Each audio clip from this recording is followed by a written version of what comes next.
Halo pemirsa, kita jumpa lagi di episode 22.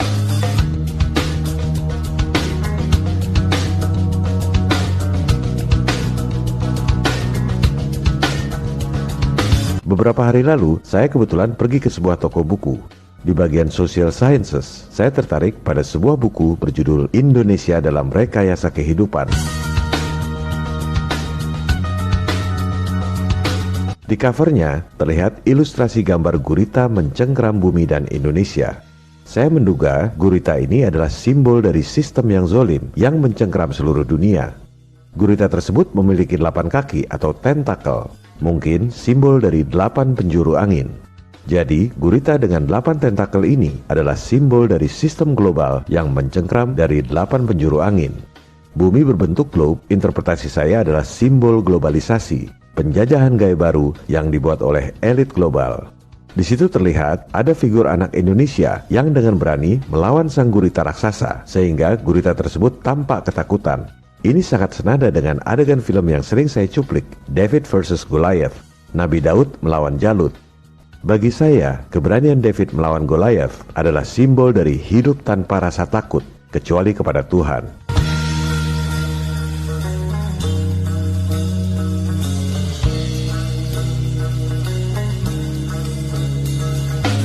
Di dada anak Indonesia itu ada huruf N, mungkin maksudnya Nusantara, atau tepatnya Nuswantara. Nu artinya makhluk, Swa artinya mandiri, Anta artinya menuju, Ra artinya Tuhan. Jadi, Nuswantara itu maknanya adalah manusia mandiri menuju fitrahnya sebagai makhluk ciptaan Tuhan.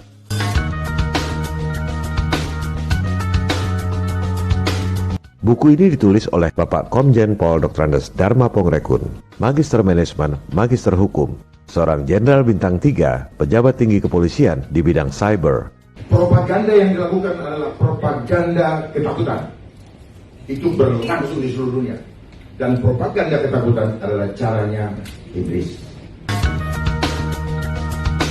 Pada episode ini, kita akan bahas esensi buku Indonesia dalam Rekayasa Kehidupan, di mana banyak hal yang sejalan dan satu pemikiran dengan serial video kita selama ini. Resensi buku ini dibuat atas inisiatif saya sendiri, karena meyakini bahwa buku ini sangat penting dibaca dan dipahami oleh kita semua, anak-anak bangsa.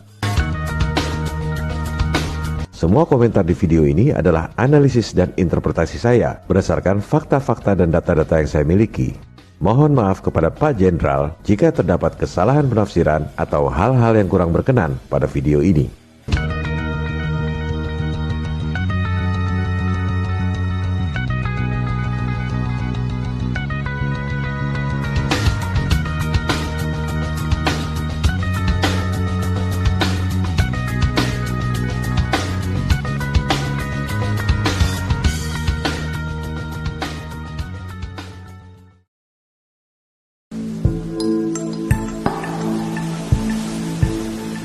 Esensi buku Indonesia dalam Rekayasa Kehidupan ini adalah tentang bahayanya globalisasi yang bertujuan untuk menghancurkan semua negara di dunia. Globalisasi ini dalam istilah saya adalah konspirasi global. Misi dari globalisasi adalah penyatuan sistem dunia yang biasa kita sebut dengan istilah One World Government. Visi dari globalisasi adalah total control. Seluruh umat manusia di dunia dikontrol secara total dalam sebuah tatanan dunia baru yang diktator dan otoriter. New World Order. Di atas globalisasi ini ada suprasistem, yaitu life engineering, rekayasa kehidupan. Istilah ini tak ada di internet. Melihat latar belakang penulis yang pernah jadi penyidik di Bareskrim, dan ketika video ini dibuat, beliau adalah seorang pejabat tinggi kepolisian di bidang cyber. Sangat mungkin Pak Jenderal memperoleh berbagai informasi dari sumber-sumber yang tak bisa kita akses. Rekayasa kehidupan ini bertujuan merubah makna dan perilaku hidup umat manusia. Anda akan dibikin jadi seperti barang atau binatang.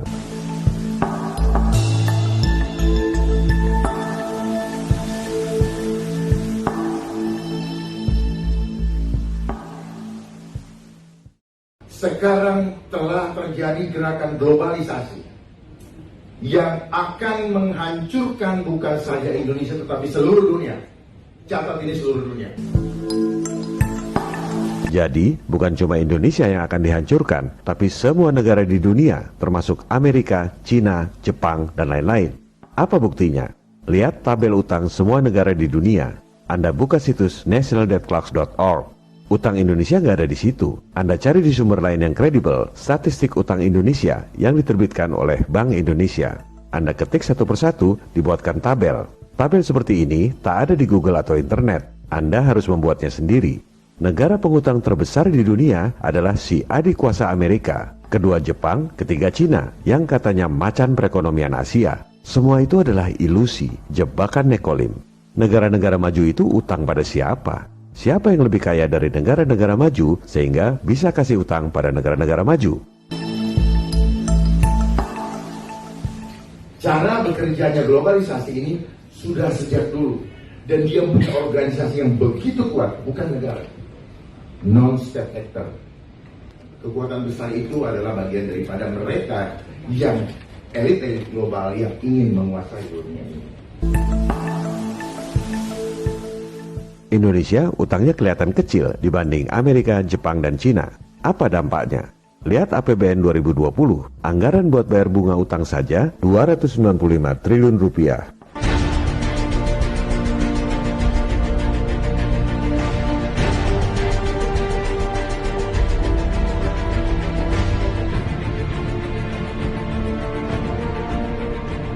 Yang bayar siapa? Anda yang bayar, lewat pajak. Anda kerja, dipotong pajak PPh. Beli makanan, Anda bayar PPN. Jual beli tanah, si pembeli kena pajak, si penjual juga kena pajak. Inilah penjajahan gaya baru. Kelihatannya Anda merdeka, padahal Anda diperas oleh mereka. Gak sadar lagi. Silakan Anda pemilu, silakan Anda pilpres, silakan berantem cebong versus kampret. Tetap aja, Anda kerja banting tulang, bayar pajak, buat bayar utang pada para bankir asing yang kaya raya. Jadi globalisasi adalah sistem. Di atas globalisasi ada suprasistem. Sistemnya untuk apa? Untuk menyamakan sistem seluruh dunia. Dan mereka standarkan. Segala literatur, apapun yang kita pegang sekarang, sepanjang itu ngambil dari luar, itu adalah cara mereka memanipulasi kita punya konsep berbeda. Tujuannya cuma satu, totally control. Globalisasi sistem, di atas globalisasi ada yang namanya suprasistem yang mereka tidak pernah munculkan. Cari di Google tidak akan dapat. Karena memang disembunyikan. Ini adalah rencana terakhir. Adalah apa? Life engineering. Coba boleh dicatat, tidak ada. Di situ hanya social engineering. Jadi life engineering, kenapa? Kehidupan kita pribadi ini yang akan engineer. Kenapa? Kita bukan barang, tetapi mereka mau bikin kita seperti barang. Jadi ujung-ujungnya adalah life engineering. Seperti apa life engineering? Semua kehidupan kita mau dikontrol. Perilaku kita berubah menjadi manusia yang tidak lagi menjadi manusia yang sejati atau makhluk luhur akhlaknya, tetapi kita akan dibuat seperti robot. Tidak punya cipta, tidak punya karsa, tidak punya rasa. Kenapa? Kita akan di-lock dengan sistem. Jadi gak bisa keluar dari sistem. Dan suatu saat ini akan dipasang chipnya di badan kita. Itu pasti. Pasti. Kalau yang tidak pasti, kita dibohongin. Pasti itu. Ya, saya mengajak kita untuk melihat ke depan. Karena kalau kita melihat ke depan, kita tahu apa yang akan terjadi di sana. Kita bisa membuat langkah-langkah strategis untuk menghadapinya.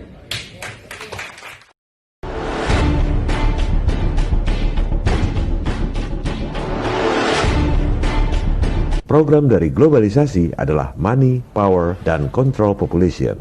Dengan menguasai moneter dan bisnis global, memiliki banyak uang digunakan untuk menciptakan kekuasaan di atas negara-negara di seluruh dunia yang kemudian digunakan untuk mengontrol penduduk dunia. Program Money, Power, dan Control Population dijalankan dengan strategi yang terstruktur, sistematis, dan masif.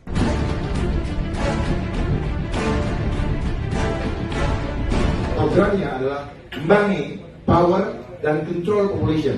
Money, dia sudah kuasai sistem ekonomi dunia. Bursa efek apa semua pokoknya diatur. Nah, kurs-kurs kita itu diatur sama mereka. Aduh, kurang asam. Jadi kita diancam-ancam. Lu gue mau turunin nggak 20.000? Lu gue mau turunin nggak gitu? Dibikin takut, ngerti nggak? Duit lagi, kita jadi hutang lagi yang daerah rakyat. Untuk ganjil jangan lebih dari 14.000 misalnya. Ternyata semua disetting. Mereka bekerja secara terstruktur, sistematis dan masif. Kenapa struktur? Karena dia punya organisasi besar dengan sistem perekonomian yang dia kuasai di seluruh dunia. Kenapa sistematis?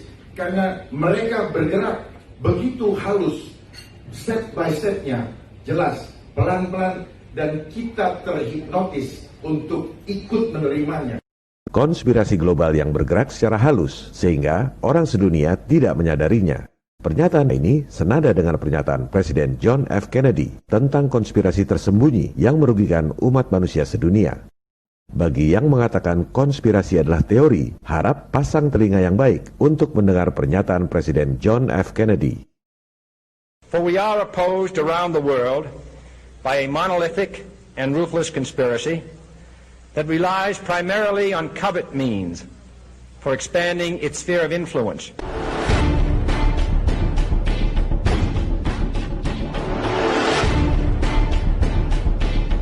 Pernyataan selanjutnya dari Pak Jenderal Dharma juga esensinya sama persis dengan pernyataan lanjutan dari Presiden John F. Kennedy.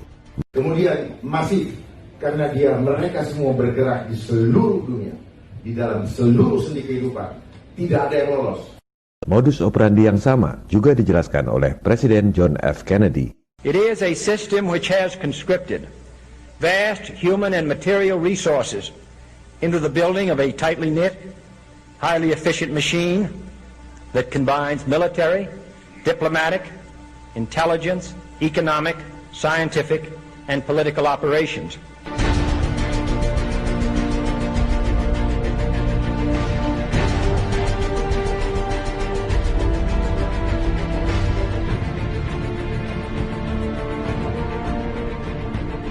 Kunci sukses elit global menguasai dunia adalah lewat program money. Caranya dengan menguasai bank-bank sentral di dunia. Bank sentral adalah lembaga yang punya hak monopoli mengedarkan uang di suatu negara. Bank sentral di negara-negara maju adalah swasta. Bank sentral modern pertama di dunia, Wissel Bank of Amsterdam, didirikan tahun 1609 milik swasta. Bank of England didirikan tahun 1694 juga swasta. Bank of France didirikan tahun 1716 swasta juga. Waktu itu belum ada elit global. Rothschild mulai berkiprah tahun 1769. Ia kemudian sukses mengakuisisi bank-bank sentral swasta yang sudah ada di Eropa. Dari situlah elit global memiliki kekayaan yang luar biasa. Kenapa? Karena mereka punya hak monopoli untuk mengedarkan uang dengan modal dengkul. Pasca 1945, sistem moneter global ini diterapkan secara terstruktur, melibatkan organisasi besar seperti World Bank, IMF, dan lain-lain.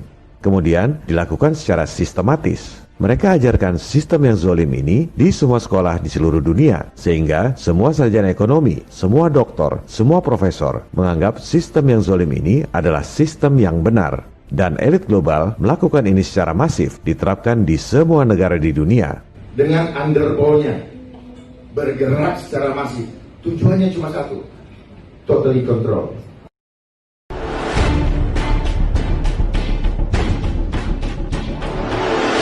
Mari kita buktikan. Silakan Anda buka laporan keuangan Bank Indonesia periode akhir tahun lalu, yaitu 31 Desember 2019. Jangan terintimidasi dengan deretan angka-angka yang banyak. Anda cukup lihat satu baris, berapa uang rupiah yang diedarkan oleh Bank Sentral. 793 triliun rupiah. Bank membukukannya di bagian liabilitas. Harus ada lawannya di bagian aset. Apa dasar Bank Sentral mengedarkan uang? Karena pendidikan di sekolah, kebanyakan orang akan bilang dasarnya adalah emas. Mari kita buktikan, berapa aset emas yang dimiliki oleh Bank Indonesia? Hanya 53,4 triliun rupiah. Omong kosong kalau dibilang nyetak duit dasarnya emas. Itu aset emasnya 0 rupiah pun tetap saja bisa mengedarkan uang 793 triliun rupiah. Lantas apa dasarnya? Lihat baris di bawahnya. Dasar untuk menerbitkan uang adalah surat berharga alias bond, cash bond. The name's Bond. James Bond. Jumlahnya 2.000 triliun rupiah, surat utang tanpa jaminan.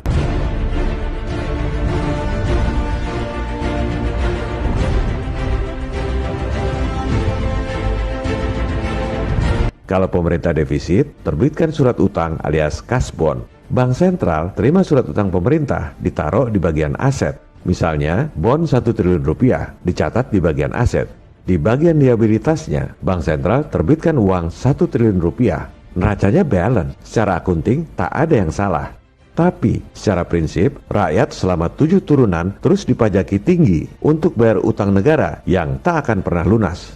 Padahal, semua utang itu diberikan dengan modal dengkul.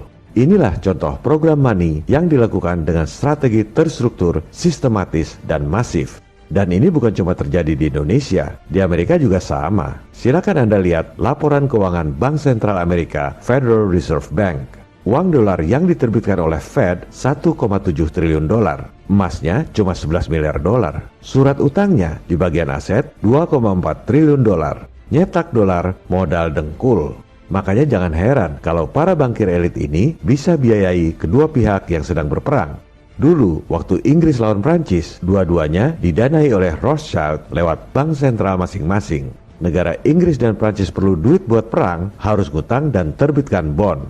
Bank sentral swasta terima bond di bagian aset, lalu terbitkan duit di bagian liabilitas. Modal dengkul. Begitu juga Perang Dunia I, Perang Dunia II, dan sampai sekarang dana utang akibat COVID. Semua modal dengkul.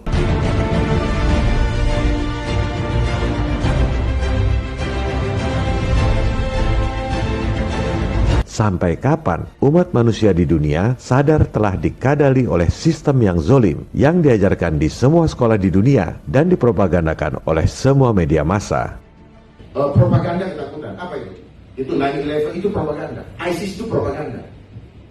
Dan teroris yang ada di dunia juga propagandanya mereka. Dan mereka gunakan itu dan ada yang dibayar. Di setting ada yang memainkan. Sekali lagi, saya membuat resensi buku Indonesia dalam Rekayasa Kehidupan ini atas inisiatif saya sendiri karena meyakini bahwa esensi buku ini harus dipahami oleh kita, anak-anak bangsa, untuk membela negara dan masa depan kita sendiri. Besar hati kita melihat ada seorang pemimpin yang berani menentang kezaliman global untuk membela rakyat. Semoga makin banyak para pemimpin kita yang berkualitas seperti Jenderal Bintang 3 ini, Bapak Dharma Pongrekun. Jadi di sini butuh pemimpin yang punya hati sungguh-sungguh untuk bangsa.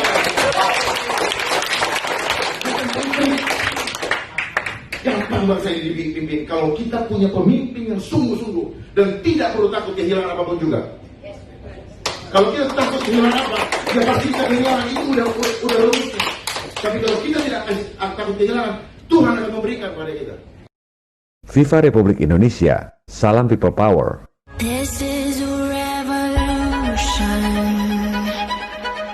I hate imperialism. I detest colonialism.